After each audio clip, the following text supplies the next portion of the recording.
I died in a car accident 6 months ago, and my wife Sue, who is still alive, thinks I'm just playing a prank on her. She's waiting for me to come back and apologize. Until one day, she suddenly couldn't find a watch. That watch was a gift from her childhood friend, and I had taken it to the watchmaker for repair because it was broken. She called me and questioned, "Charles, have you had enough fun? If you can't go on, just get a divorce. Who are you trying to show off this act to? Where did you put the watch that I gave you to get repaired? Did you hide it from me? After all these years, you still can't get over your jealousy towards Louis." On the other end of the phone was my sister's voice. "Congratulations, Sue. Charles is already dead. He will never be jealous of Louis again." Chapter 1. I died in a car accident. That day, Sue and I had a fight because I had just signed a big deal and wanted to celebrate with her, but she wanted to go and celebrate Louis' birthday instead. I didn't let her go, and she accused me of being unreasonable. She said that she has wanted to be with Louis for all these years and that I never had a chance to marry her. I got angry and started smashing things in the house, releasing all the pent-up frustration from these years. She couldn't take it anymore and slapped me. "Charles, have I been giving you face all these years?" Without a trace of sadness, I gave up in that moment. I turned around and walked away. "Charles, if you walk out that door today, don't ever come back," she threatened from behind. As she wished, I couldn't go back anymore. When I was driving away, I got into a severe accident and died on the spot.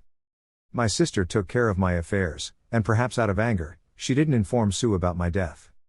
But after I died, my spirit inexplicably stayed by Sue's side. Maybe there was still some lingering attachment. I watched as she continued to celebrate Louis' birthday that day. I watched as she prepared small gifts for him on every holiday during these past 6 months. I watched as she rushed to see him whenever he called, even if it meant going through hell and high water. Sometimes, Louis would kindly ask about me. "Has Charles not come back yet? If our relationship problems are causing trouble for you too, I'll give Charles a call and apologize." "It has nothing to do with you. He's just petty," Sue said coldly. "Don't mind him. Let's see how long he can hold on." After 7 years of a relationship, I ultimately left no trace or impact on Sue. Perhaps from the beginning, I shouldn't have entered their world. With or without me, her life continued as usual. I was still her burden and baggage. Just when I thought Sue would continue living her life with such indifference. Until that day when Louis suddenly asked about the watch he had given her, she finally remembered me. Then she impatiently called me, "Charles, have you had enough fun? If you can't go on, just get a divorce. Who are you trying to show off this act to? Where did you put the watch that I gave you to get repaired? Did you hide it from me? After all these years, you still can't get over your jealousy towards Louis." Chapter 2. My sister answered the phone. There was silence on the other end for a while, probably because she was truly taken aback and couldn't find the words to say. "Speak. Is he dead?" Sue asked harshly. "He's dead," my sister finally managed to say, coldly and without any emotion. "What nonsense are you talking about? Let Charles answer the phone." "I said Charles is dead," my sister emphasized each word. "Congratulations, Sue. He will never be jealous of Louis again." At that moment, there was a subtle change in Sue's expression. A hint of panic flickered in her eyes, only to be replaced by a sarcastic tone. "What is Charles up to now? Does he think that I will regret because he's dead? Tell him, either he comes back obediently, or he dies out there for real." "He's dead," I said. "Charles is dead." My sister suddenly broke down, shouting at Sue, "He doesn't need your regrets because you are heartless." "Enough, Winnie, I don't want to waste words with you. I don't need you meddling in my affairs with Charles. Give the phone to Charles." My sister hung up on Sue directly. I saw Sue turning red with anger. These years, she had never backed down when it came to me. Our arguments always ended with me compromising. She suppressed her anger and called me again. She said, "Ask Charles, I gave him my watch to get it repaired. Where is it now? I need it urgently." "I don't know," my sister said coldly. "I'm telling you to ask Charles." "Sue, you deserve to be struck by lightning." My sister gritted her teeth. She knew everything about me and Sue, so she knew just how good I had been to Sue. It was only in light of Sue's actions now that she could hate her so intensely. In the end, you only care about the watch that Louis gave you.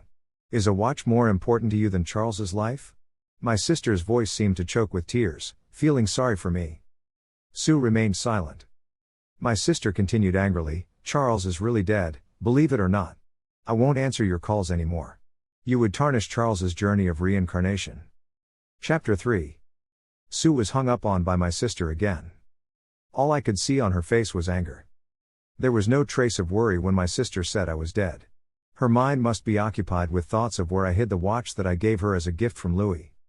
To her, the things that Louis gave her are undoubtedly more important than my life. I still remember the moment I had the accident. I used every last bit of strength to call her, but she hung up without hesitation. At that time, her mind must have been preoccupied with how to celebrate Louis' birthday. It's ridiculous. I'm starting to doubt how I managed to endure all those years.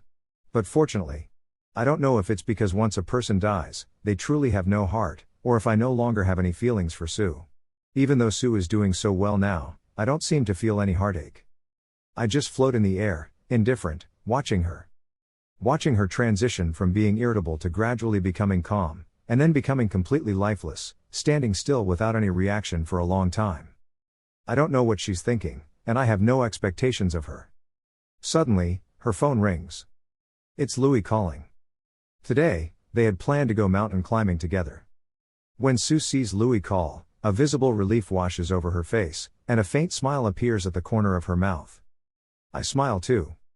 Yes, without expectations, there won't be any disappointment. Louis, she speaks softly. In these past 6 months, I've heard too many conversations between her and Louis. I almost forget how cold and indifferent she used to be towards me. Sue, are you ready to go out? I've prepared everything and I'm driving to pick you up. I'll be there in 20 minutes, Louis says gently. Okay. Sue quickly agrees and reminds, drive safely. After hanging up the phone, Sue hurriedly went to the closet. She searched for clothes inside the wardrobe. After searching for a while, it seems like she couldn't find the outfit she wanted. She walked out of the room and shouted downstairs, Eva, where's my Gucci sportswear? The maid, Eva, heard the voice and quickly went upstairs. Madam, I have already stored your clothes in the wardrobe. Which outfit are you referring to? Impatiently, Sue said, the brown one with 2 stripes on both sides and many English logos on top. Eva didn't quite understand. She went into the closet to look for it and asked, Madam, is it this one? No, Sue said irritably, I've already checked, it's not here. In fact, that outfit was at the bottom of the wardrobe, she just didn't have the patience to search properly. She never wastes time on trivial matters or people, just like her attitude towards me in the past. Well, then I don't know, Eva said. You are the maid of my house, responsible for my daily life, and you can't even find my clothes? Sue's voice grew louder. Today, Sue's temper seems to be slightly worse than usual. Is she in such a hurry to meet Louis? Eva felt embarrassed by Sue's words and took a while to gather the courage to say, previously, your husband was in charge of taking care of your clothes. He said you have specific preferences and he was afraid I wouldn't handle it properly. Instead, why don't you ask your husband directly? Chapter 4. No need to ask him, what's the point? Sue immediately rejects, saying fiercely, he better have the ability to never come back. Ha! So in Sue's mind, my death is just a ploy from me. She doesn't believe that I'm actually dead. She thinks that I'm still using this method, waiting for her to coax me. Frustrated, Sue hastily grabbed a random sportswear outfit and quickly left the house. She got into Louis's car and they went to the countryside together. They climbed the mountain together, chatting and laughing along the way. Whether I'm dead or not doesn't affect her in the slightest. Halfway through the climb, Louis suddenly turned back to look at Sue. Sue, what's wrong with you today? Why are you walking so slowly? Are you feeling unwell? Sue paused and looked up at him. Let's take a rest for a while, we're not in a hurry, Louis considerately suggested. Okay. Sue naturally took out a tissue and carefully wiped the steps before letting Louis sit on it.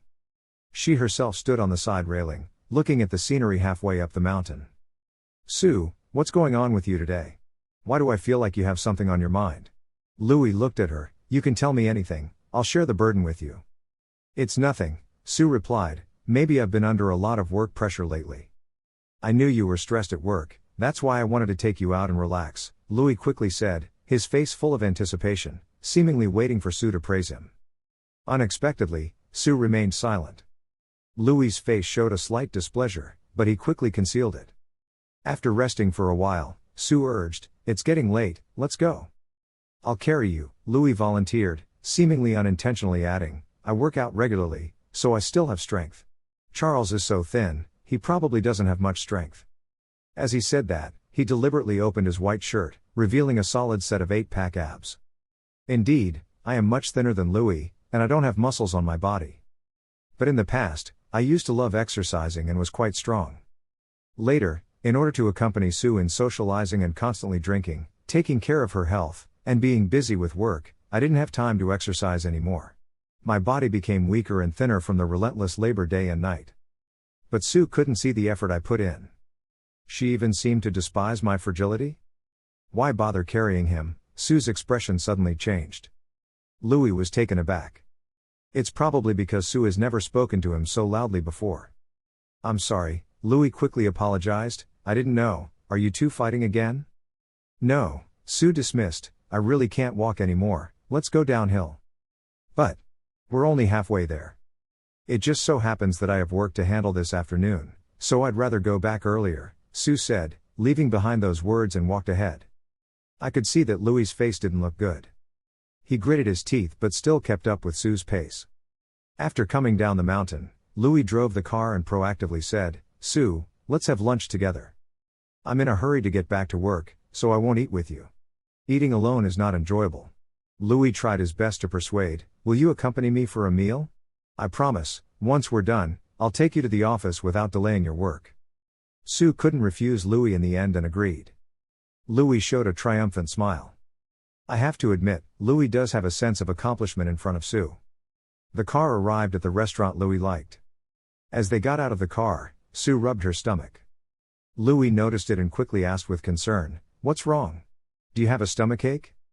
Sue nodded, then opened her bag and casually took out the medicine bottle inside. Only when she opened it did she realize that there was no more stomach medicine. Chapter 5. Sue has a habit of experiencing stomach pain. A few years ago, her family went through some difficulties and almost went bankrupt. In order to make a comeback, she worked tirelessly day and night, neglecting her sleep and meals. Over time, she developed stomach problems. After I got together with her, I often cooked congee and delivered meals to her. Her stomach improved a lot because of me, but occasional social events would trigger a relapse of her stomach pain. In order to prevent her from suffering too much, I would always prepare stomach medicine for her in advance and put it in her bag. I would frequently check on the status of her stomach medicine and replenish it immediately when it ran out. In theory, Sue shouldn't have finished her stomach medicine so quickly. Upon careful consideration, I realized that I haven't been around for the past 6 months. No one reminded her to eat, and there was no one to deliver meals to her. She often skipped meals, which led to frequent relapses of her stomach problems. It serves her right.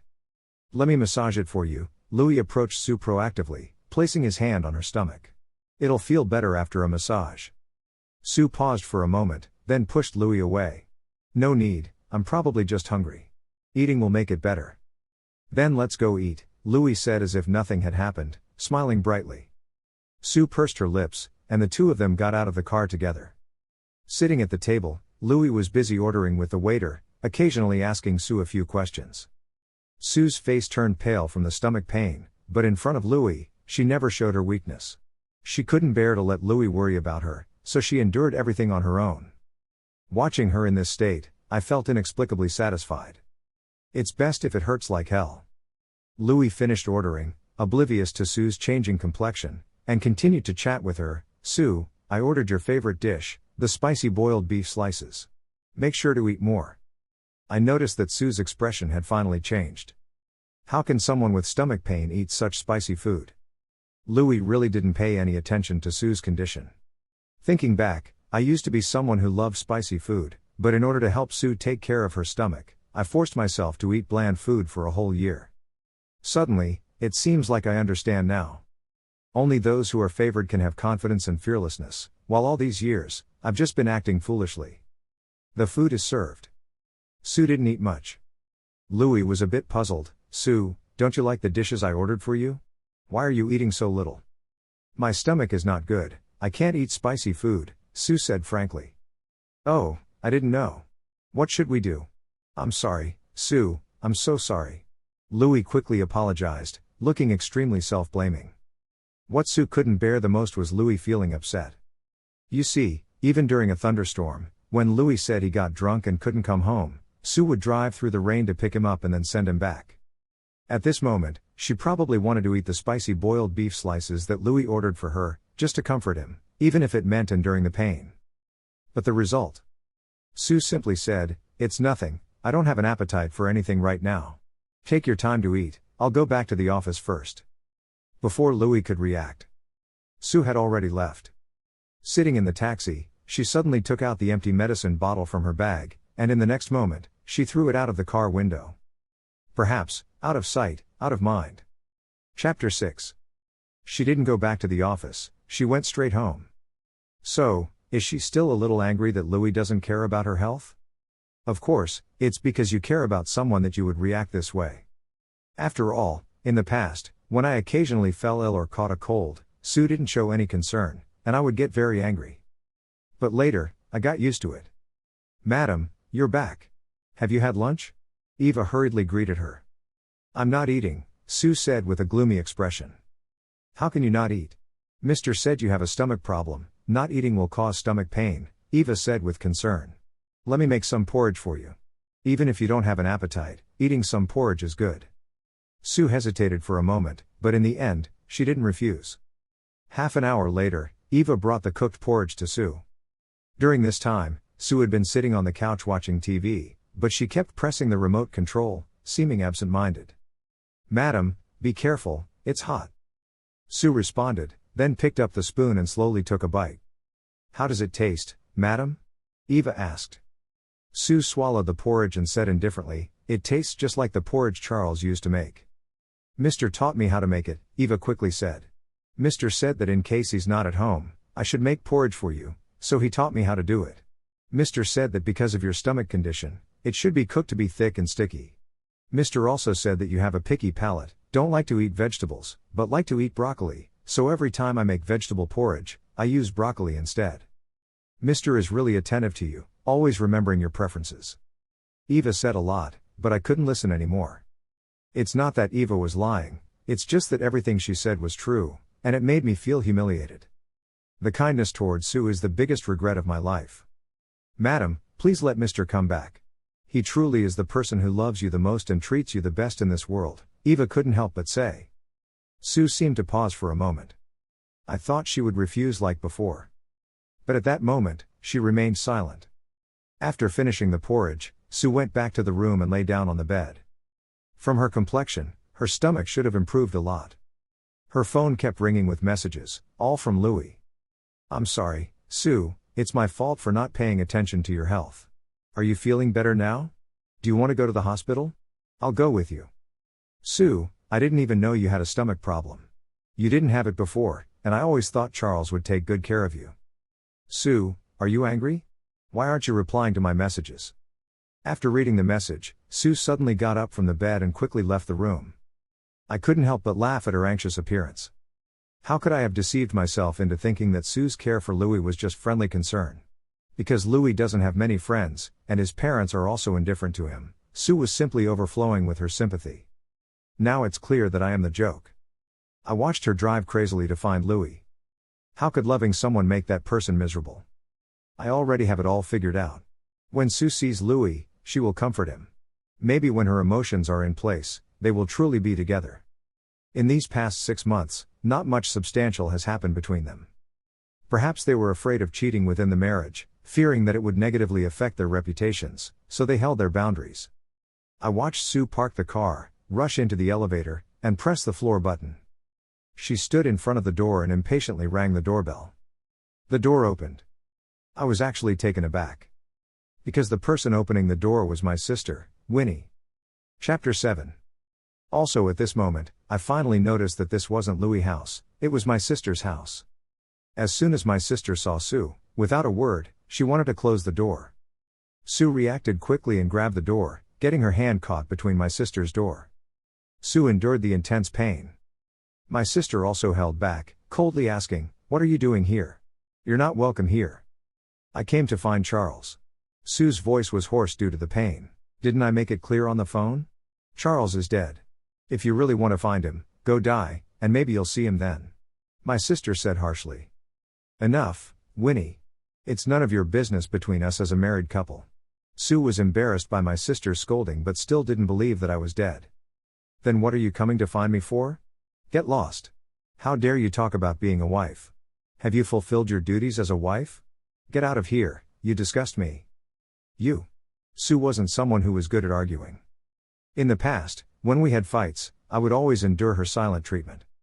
At this moment, being humiliated by my sister in such a way, even if I was filled with anger, I could only swallow it.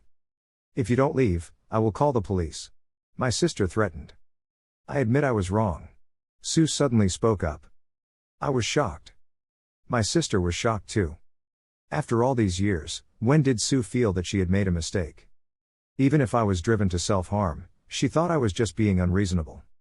Let me see Charles, I want to talk to him properly, Sue said calmly. Talk? My sister laughed mockingly. That moment truly made my eyes well up with tears. After all, I'm already dead. Am I talking to a ghost? My sister said, Sue, do you think you've treated Charles well these past few years? I have a clear conscience, Sue said firmly. You're entangled with Louis, and you still have a clear conscience? My sister couldn't control herself, her emotions spiraling out of control. I am innocent in my relationship with Louis. Innocent? What does it mean to be innocent? Does it only count as innocence if you sleep in the same bed? My sister angrily shouted at Sue. When Charles was sick, you were by Louis' side, caring for him. On Charles' birthday, with just one phone call from Louis, you would go to him without any hesitation. When Charles had his first big success in his business and wanted to celebrate with you, you chose to celebrate Louis' birthday instead. Because Charles felt jealous of Louis, you blamed him for not being generous enough, not being man enough, calling him petty. The more my sister spoke, the more she broke down. Sue, do you really think you're a worthy wife? How can you have the audacity to claim you have a clear conscience towards Charles? Sue hadn't spoken up to defend herself yet. My sister continued in an agitated tone, don't forget, when you had nothing, it was Charles who accompanied you through the darkest times of your life, not Louis. In the end, what did you give to Charles, and what did you give to Louis? I gave Charles a home. A home? My sister laughed even more sarcastically. What kind of home? A home where the wife is constantly by another man's side, more terrifying than being a widow. Have you said enough? Sue became angry from embarrassment.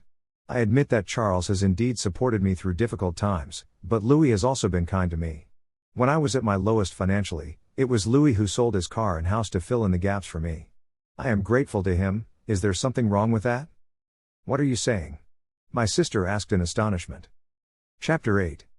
Not only was my sister surprised, but I was also surprised. When did Louis sell his house and car to fill in the financial gaps for him? I couldn't help but start reminiscing about the moments I had with Sue. I wonder if the deceased forgets everything.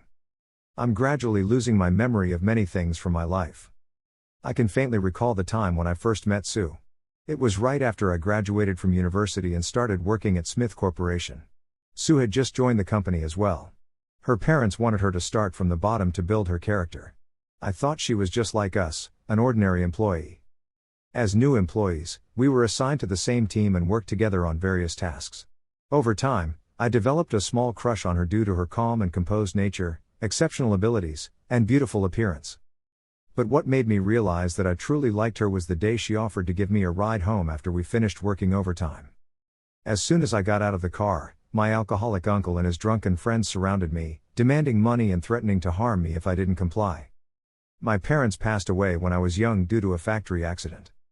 Before their death, my uncle, being relatively young and with our grandparents already gone, was practically taken care of by my mother. But after she passed away, he had no one to rely on, so he turned to me and my sister for help. Initially, we provided him with some assistance, but it escalated to a point where we couldn't afford it anymore, so we distanced ourselves from him. He persistently harassed us, and in order to escape from him, both my sister and I had to move houses. Unfortunately, he managed to find us again. That night, Sue had her father call over a dozen bodyguards who forcefully rescued me from the clutches of my uncle and his friends. She sternly warned them, "If you dare touch Charles, I will kill you." "Mind your own business," my uncle said viciously. "Charles' matters are my matters, and I will handle them to the end," Sue declared firmly. And she truly lived up to her words. From then on, she would drive me home every day, accompanied by 2 or 3 strong bodyguards. Whenever she saw my uncle, they would engage in a physical confrontation. Over time, my uncle became too afraid to approach me and my sister. During those days, Sue truly seemed like an angel among us. Suddenly, a sharp pain struck my heart. It turns out that even the deceased can feel pain. But it doesn't matter anymore. After Sue helped me deal with my uncle, I wanted to confess my feelings to her. However, I suddenly learned that Sue was actually the heiress of the Smith Corporation. The disparity in our social statuses made me bury these feelings deep within my heart. Later, the Smith Corporation faced bankruptcy due to the leadership's failed investment decisions. Many people left the company, but I chose to stay by Sue's side, secretly grateful that this was the closest distance between Sue and me. I accompanied Sue to social events, and I even took her to the hospital when she had a bleeding stomach from excessive drinking. I stayed with her every day, working overtime and pulling all-nighters. During her most difficult 2 years, my height of 178 centimeters and weight didn't even reach 120 pounds. And during her crucial battle, I put the entire $1.5 million compensation money left from my parents' accidental death into her account, including my sister's share. At first, my sister disagreed, but eventually, she couldn't resist my unwavering love for Sue and gave me the money, and of course, I later paid it back to my sister twice as much. Once the money was in place, Sue led the company back on track. She embraced me and cheered. That night, we celebrated together, under the influence of alcohol, both unable to control our emotions, and naturally became boyfriend and girlfriend. I always thought she knew it was me who gave her the money. She dated me and even married me, and I thought it was because she knew about all my sacrifices, which moved her. So I never deliberately mentioned the $1.5 million. But now, Sue suddenly says that the money she urgently needed was given by Louis? Chapter 9. You're saying that Louis sold his car and house to fill in the gaps for you? My sister confirmed once again. So why shouldn't I be good to him? He even turned against his own family to help me, Sue said angrily. Shouldn't I repay such kindness? It's Charles who never understood me, always making a big deal out of nothing. My sister laughed. It was truly a laugh that seemed foolish. She said, so Louis told you all this, that he went against everyone for your sake? Sue could sense the sarcasm in my sister's tone. You don't need to put on this act, and the world is not just filled with Charles as the only good person. Why do you have to look down on others like this? I look down on Louis, yes, I do look down on this kind of two-faced man. But compared to that, I look down on you even more. My sister said harshly, setting aside everything else, have you ever told Charles about the things Louis did for you? Does Charles know that you're repaying Louis? Sue suddenly fell silent. She had indeed never told me. I didn't know either. If she had explained it earlier, I would have known that she mistakenly thought the $1.5 million was from Louis.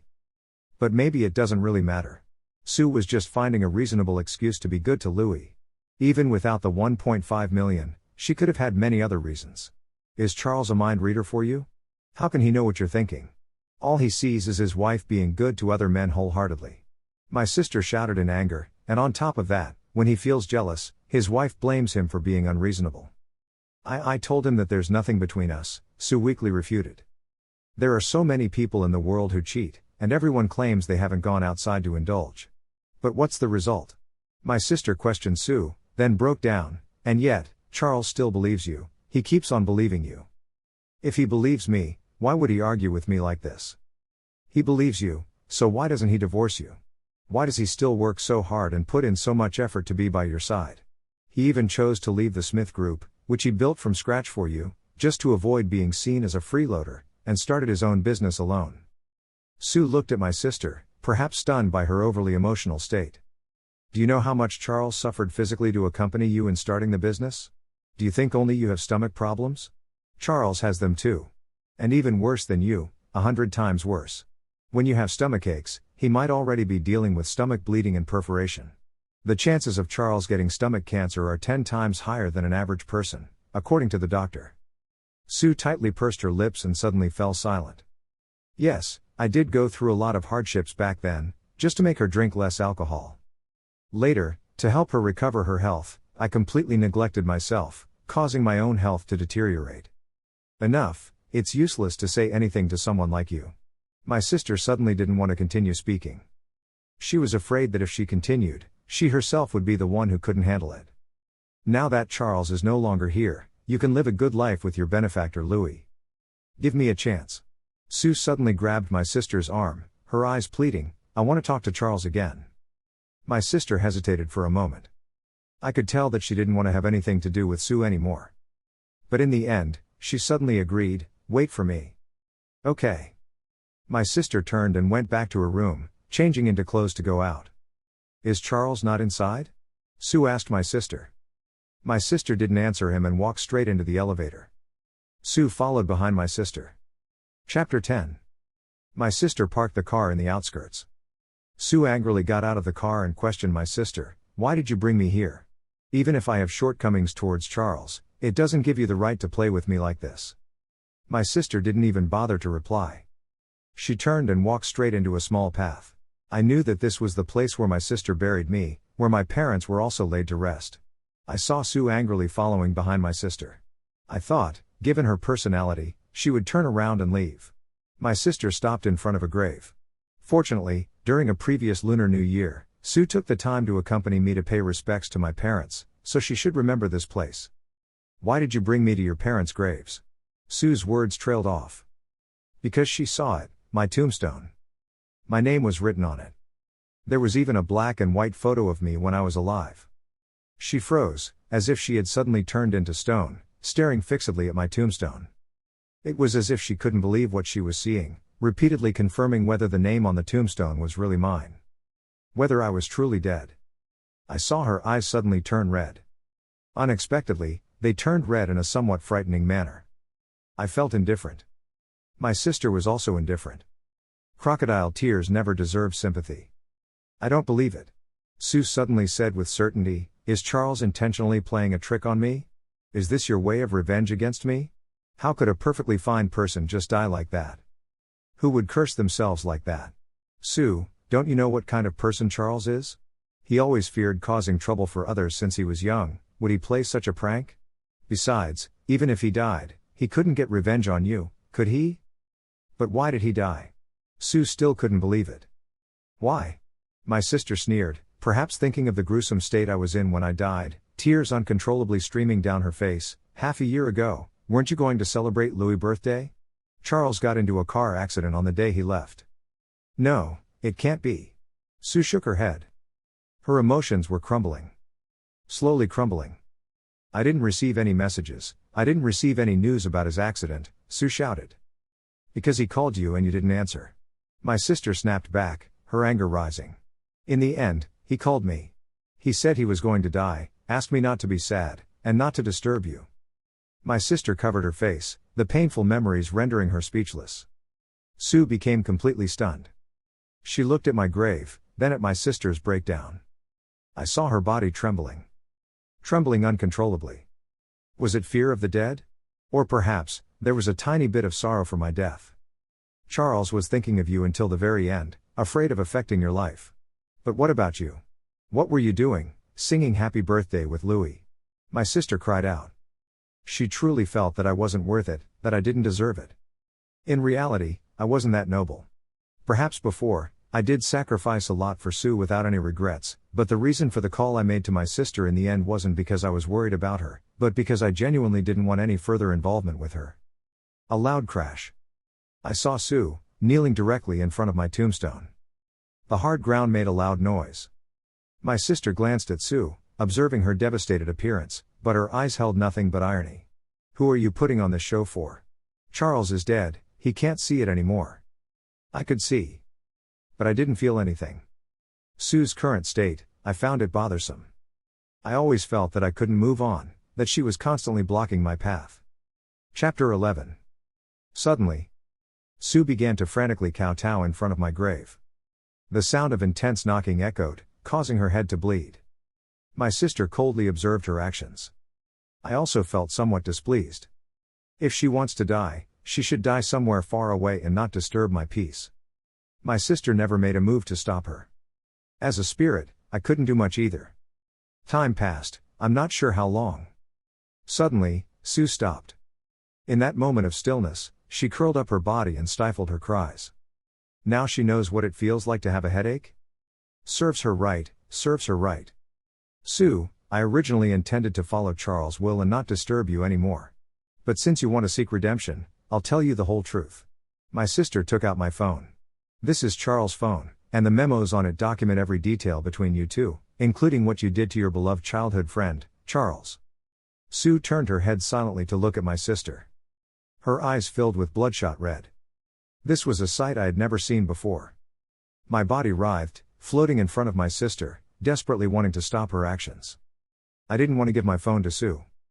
Not because I doubted her remorse, but because I didn't care about her repentance. To me, this person was as good as dead. Oh, no. I was the one who was dead. But now, everything she was doing felt unimportant to me. I saw Sue trembling as she reached out, taking the phone, and tightly gripping it, her nails digging into her skin. The password is your birthday, my sister added. Sue's body jolted. The next moment, her trembling intensified. The reddened eyes became more pronounced. My sister left. For my sister, she had done everything she could for Sue. And perhaps, she was able to do so because she understood too well just how much I had loved Sue. She didn't want my love to fade away silently like that. The desolate mountains, the wind blowing fiercely. My soul scattered in all directions, trembling in the cold. Sue knelt in front of my grave for a long time, a very long time, and finally picked up my phone. She entered the password, her birthday.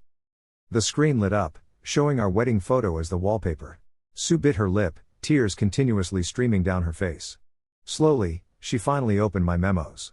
I had a habit of writing a diary, used to write in notebooks before, but then switched to using my phone as technology advanced. I had used this phone for 5 years. I was a sentimental person, always have been since I was young. Otherwise, I wouldn't have loved Sue so wholeheartedly for all those years. Chapter 12. 2018, X month, X day. Bought a new phone, spent a lot of money, and Sue and I have the same model now. Today is truly a beautiful day. 2018, X month, X day. Mr. Smith is going bankrupt, everyone has to leave. I won't go, I'll stay by her side for the rest of my life, as long as she doesn't push me away. She won't push me away, right? I really want to confess my feelings to her. 2018, X month, X day. Sue praised the porridge I cooked today, saying it was delicious. I'm so happy. All those previous failures were not in vain, I finally succeeded. 2018, X month, X day. Feeling terrible after getting drunk. But when I think that if I drink a little more, Sue can drink a little less, it doesn't feel so bad anymore. 2018, X month, X day. The company has a financial shortfall of 1.5 million. I accompanied Sue to many banks, but none would give us a loan. Seeing Sue's anxious expression, I couldn't help but finally speak to my sister and took the inheritance left by our parents. It was what our parents sacrificed their lives for, and I know its significance. But my sister is the best person in the world to me, and she still gave me the money. I promise, once I become successful, I will treat my sister even better. 2019, X month, X day.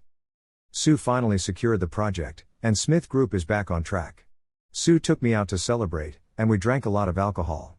She said she's grateful for me always being by her side, grateful for my dedication to her. We are together now. I feel like the happiest man in the world. 2019, X month, X day. Today, I met Sue's childhood friend, Louis. He is really handsome, with a gentle temperament and fair skin. What should I do? I think I'm a little jealous of him. I feel like Sue is treating him a bit too well. 2019, X month, X day. Sue suddenly brought up the topic of marriage. I was actually a bit surprised and flattered. She said her parents are urging her, and we've been dating for a year. After thinking about it, I agreed without much consideration. After all, in this lifetime, besides her, I never thought of marrying anyone else. 2020, X month, X day. On our wedding night, Sue went to Louis' place. She said Louis got drunk and couldn't find his way home, and she said she went to drop him off and would come back.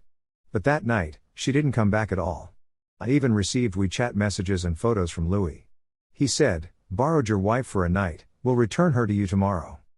The tone was clearly boastful. 2020, X month, X day. Sue's time spent with Louis is increasing. She would go whenever he calls.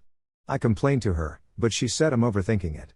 She said she and Louis are already together, that they've been together for a while, and it's impossible for her to wait until now. Despite being angry, I actually believed her. I believed she wouldn't betray me. 2021, X month, X day. I thought I could tolerate Sue indefinitely. I could delude myself into thinking that every time Sue leaves, she's just meeting up with regular friends. Everyone has a social circle, right? But Louis keeps sending me photos of him and Sue.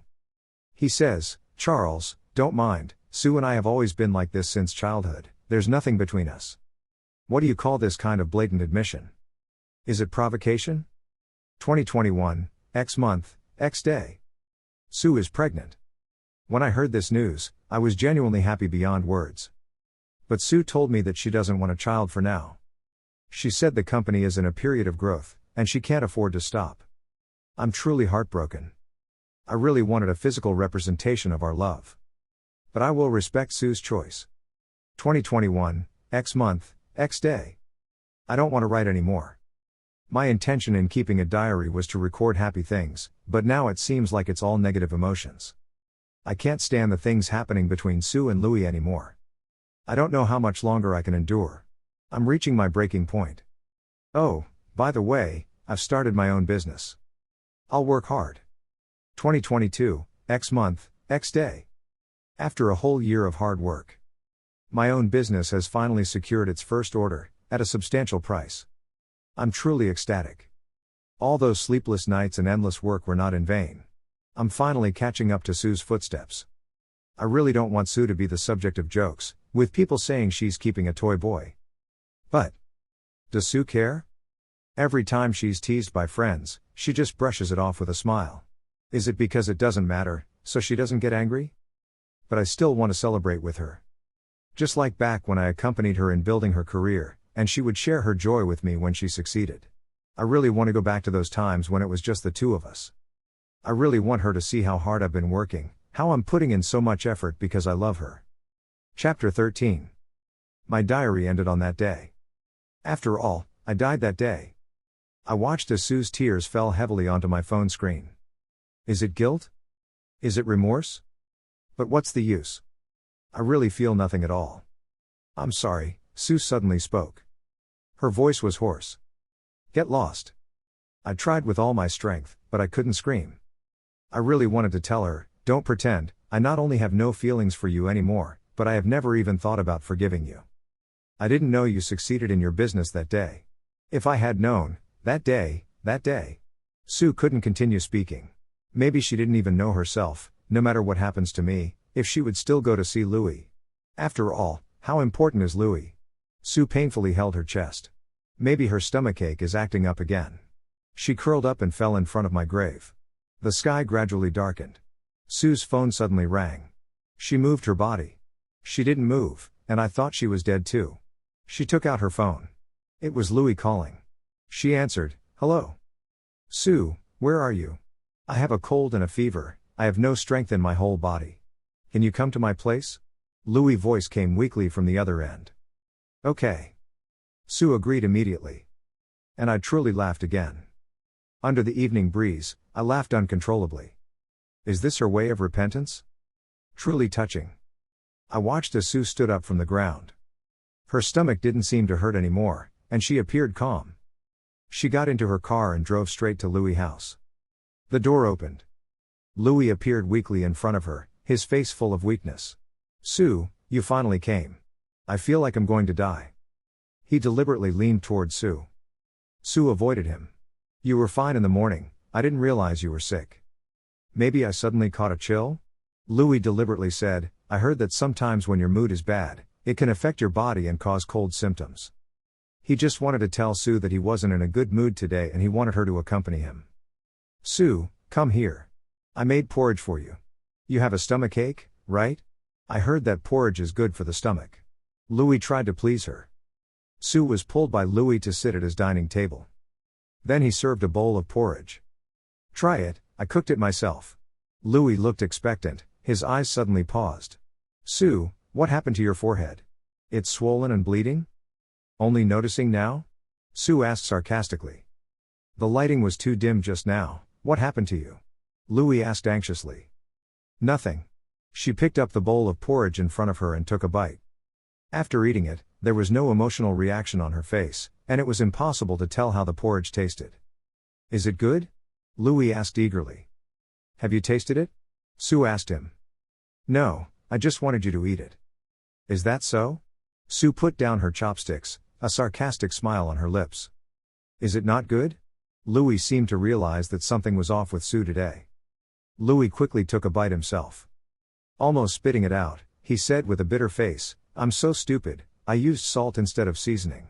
I can't even cook, but I wanted to surprise you. I'm such a clumsy fool. Who is born knowing how to cook? Sue asked Louis, as if she was asking herself. Are you angry? Charles always made the porridge just right, Sue said, murmuring to herself, he probably tasted it every time before giving it to me. Chapter 14. Louis listened to Sue talking about me, and his face visibly changed for the worse. Sue, what's wrong with you today? You seem strange. You never used to compare me to Charles before. You know very well that I've never experienced hardships like Charles.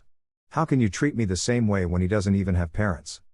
I'm sick today, and I made porridge for you. Aren't you moved at all? Louis seemed upset. Sue looked at him with increasingly unfamiliar eyes. Yes, Charles doesn't have parents, and I didn't treat him well either. He cooked porridge for me so many times, and I never thanked him once. Sue, what's gotten into you? Did you have an argument with Charles today? Did Charles threaten you? Louis said angrily. Do you like me? Sue suddenly asked him. Louis was taken aback, somewhat surprised. He never expected Sue to suddenly ask him that. I've been with Sue for the past 6 months, and I haven't heard her mention their so-called relationship voluntarily. Now that I'm dead.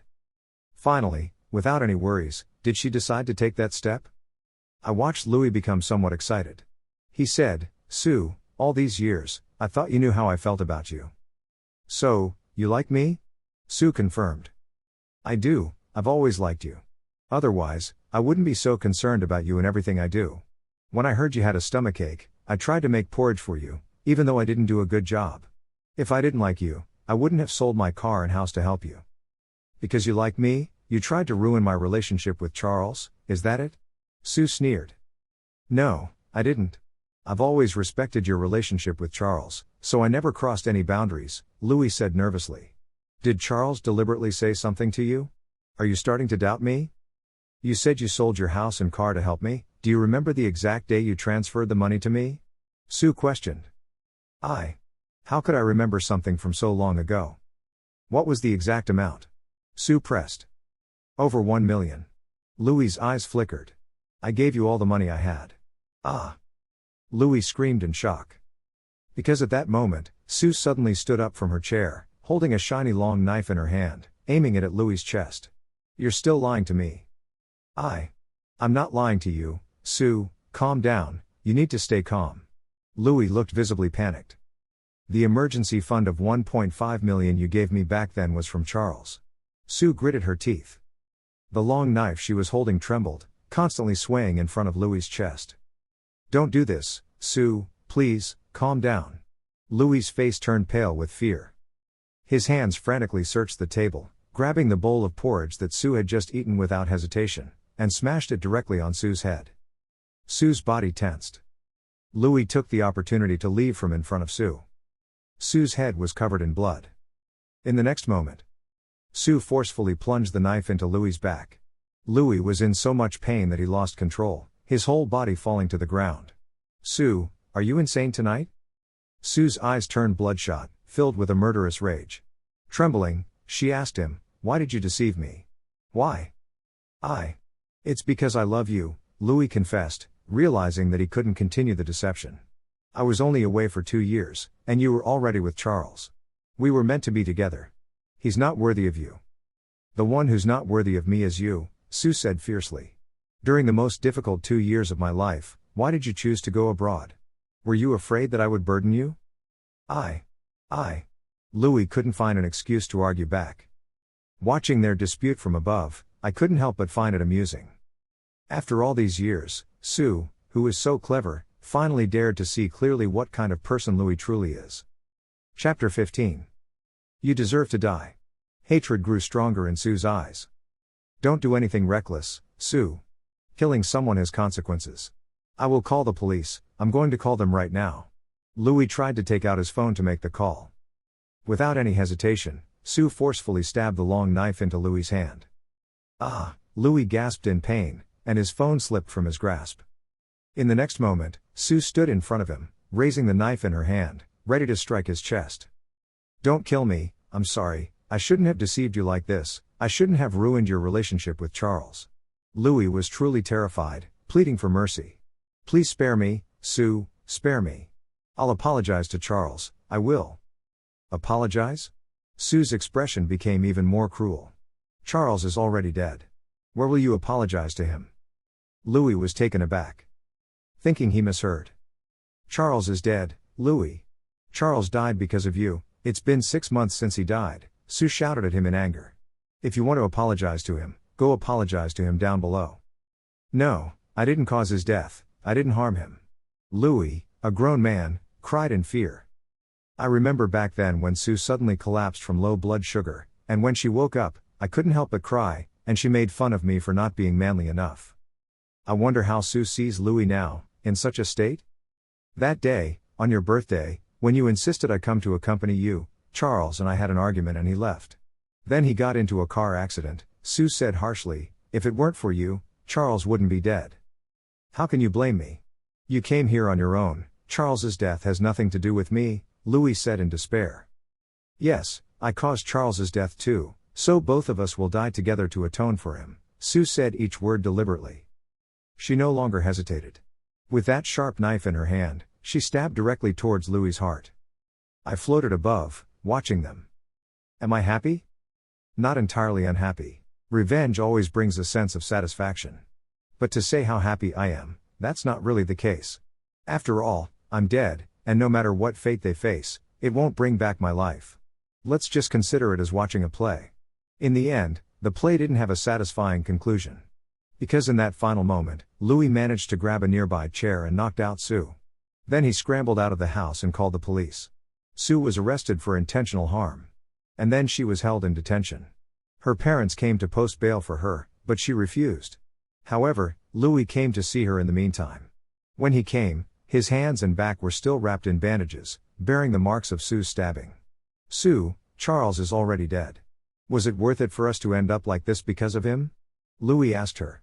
"What I regret the most is not killing you to accompany him in death," Sue said through gritted teeth. "Charles was such an ordinary man, he didn't deserve you at all, yet you gave up your life for him. It's not that I didn't deserve him, it's that I tarnished his love for me. The biggest regret of my life is that you hurt him because of me." "Ha!" Louis laughed out of frustration. "I actually came here today to have a proper conversation with you and withdraw my lawsuit against you. But since you show no remorse, then enjoy your prison meals. For me, besides you, what I care about more is your money." "You're right. I never gave you any money. That was just a lie I told you. Who asked Charles to do good things without seeking recognition? He deserved to have someone else take credit. You're also right. I purposely manipulated your relationship with Charles. I would occasionally send him our ambiguous photos, thinking that within a year or so, he would start a divorce. But that man actually endured you for over 2 years." Chapter 16. "You've done enough, Louis. Enough." Sue suddenly erupted in anger. The prison guard forcefully restrained Sue. "Calm down. Just rot in prison," Louis said, no longer wasting his words on Sue. I watched Sue's disheveled and desolate appearance, but it didn't move me at all. When you let go of someone, there really won't be any more waves. Later, Sue was convicted of intentional harm and sentenced to 3 years in prison. The day Sue was imprisoned, my soul suddenly found itself able to leave her side. I began to wander everywhere. I went to see my sister. My sister finally found a good place to belong. I watched her get married, watched her become pregnant, watched her gradually move on from the shadow of my death. 3 years passed. My spirit still wandered, but it became increasingly weak. One day, I saw someone. Someone who seemed familiar, but I couldn't recall who they were. She had short hair and had just been released from prison. After her release, she went to my grave. Strange. Why did she come here? I watched her squat in front of my tombstone, her emaciated fingers gently caressing the photo on the tombstone. She said, "Charles, I'm sorry." Charles? Was that my name, Charles? I regret it, truly regret it. I saw pain in her eyes. As if her heart was being torn apart. I liked you, I always did. With Louis. I admit that I had feelings for him before, but after I met you, I only loved you. I truly saw your years of unwavering companionship, and my feelings for Louis have now dwindled to mere gratitude. I thought he would do anything for me, so I tried to be as good to him as possible, to make up for my guilt. I also thought that once we got married, I would belong to you, and I wouldn't owe you anything anymore. I even took for granted the kindness you showed me, and after getting used to your unconditional devotion, I forgot that you also had feelings, and that you would be hurt by my neglect. She cried as she spoke. Then she tightly covered the area around her heart with her hand. It seemed like an excruciating pain, piercing her to the core. After a long time, she said with self-mockery, "What's the point of saying all this now? You're dead, you're already gone. I won't see you again, Charles. I miss you so much, really, I miss you." She cried in front of my tombstone for a long time. When she finally left, she said, "I'll come to be with you soon." I didn't know what she meant, but I inexplicably followed her. I watched as she got into a car, parked on a street. A day went by. Suddenly, she stepped on the gas pedal and sped away. A loud crash. A man was sent flying by her, his body thrown several meters away, unrecognizable and bleeding profusely. Her car also crashed violently into the nearby railing, completely deforming the front end. I was clearly a ghost. Yet, even in the face of this horrifying and bloody scene, I felt fear. So without thinking, I turned and drifted away. As I left, I heard someone calling out to me, "Charles, Charles, is that you? Have you been with me all this time?" I was startled. The person chasing after me from behind was terrifying. As I continued to drift, my consciousness became increasingly muddled, my spirit more scattered. I knew, I was leaving this world. Leaving forever. At the moment my soul scattered and flew away. Inside a hospital delivery room, the sound of a newborn crying filled the air. Extra chapter. I killed Louis in an accident. Both he and I should atone for Charles. So, this is how painful it is to cause a fatal accident. How much pain did Charles have to endure after his accident in order to make that phone call to me? And yet, I heartlessly refused. I thought he was trying to stop me from going to celebrate Louis' birthday. Finally, I died. I deserved 1,000 deaths. My soul left my body. Suddenly, I saw Charles. It's him, right? I couldn't be mistaken. For these past 3 years, he has haunted my dreams day and night. I chased after his figure, but he kept drifting further and faster. Don't go, Charles, don't go. I was in a panic, because I saw his figure becoming more and more transparent. No. Please, don't leave me. I finally caught up to him, reaching out to embrace him. But I went right through him. Charles disappeared in front of me, without a trace. I went mad, searching everywhere for him. Calling out his name like a lunatic, "Charles, Charles." I kept searching. Searching every corner of the streets and alleys. "Charles, don't hide from me, I was wrong, please don't hide from me, okay?" Later, I saw a little boy. I saw a little boy who looked so much like Charles. He had a radiant smile. His parents loved him so much. Wait. Why does this little boy's mother look so familiar? Do I know her? It seems like I only know Charles. Charles gradually grew up. He became tall and handsome. So many girls liked him. He finally accepted the most outstanding one. I watched them in love, in each other's arms, kissing, and being intimate. So this is what it feels like to see the person you love with someone else. This unbearable pain. I'm sorry, Charles. I'm sorry. Later on, Charles got married. He was very happy. I should be happy for him, but my heart hurts so much. Shortly after their marriage, Charles' wife became pregnant. He was overjoyed, spinning her around, wanting to give her the best of everything.